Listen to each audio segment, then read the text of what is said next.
Hello everyone! Sama-sama nating saksihan ang panggagalaiti at halos tumatalsik na laway ng ating bida na si Norman Mangusing aka Francis Leo Marcos. At ito po ay galit na galit sa news anchor na si Mr. Deo Macalma na di umano'y nagsasalita ng mga fake news tungkol sa kanya. Well, kayo na po ang humusga at panoorin natin sabay-sabay ang aking videos.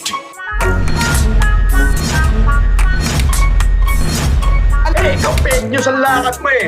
Nananawagan mo ako sa may-ari ng DCRH na pakisibak nyo na ho si Deo Macalma at fake news ang lakad niyan.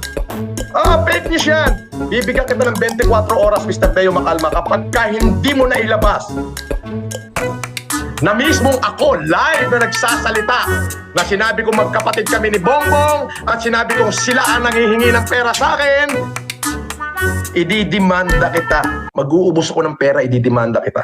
Bibigyan ko itong bibigyan kita pusang galaka. Bibigyan kita ng 24 oras and your time starts 5 minutes ago.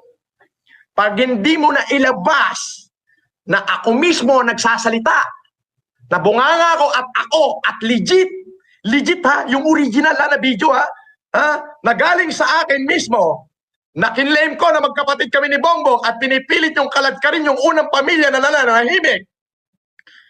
Eto, tandaan mong hindot kang matanda kang gurang pulgasing baong-bao. Mag-uubos pa ako ng lahat ng yamang natitira ko, maipakulong lang kita. Animal ka? Biruin mo, itong ginawa ng hindot na Deo Macalma na ito, yung isang anchor na nagbabalita ng tama at patas, binigyan niya ng gag order. Itong buwisit na, hoy, ikaw hindot ka, Deo Macalma ka. Buwisit ka. Hindi mo ba alam na lahat ultimo yung janitor nyo, binigyan ko ng tagi-tagi sa sakong bigas? Baka pati ikaw kumuha rin? Bobo neto.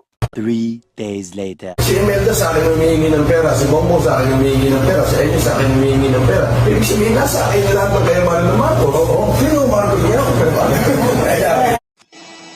Di ba? Ano sa tingin nyo guys? Totoo o hindi? Well, bahala na. Bahala na kayo magpasya kung ano ang totoo.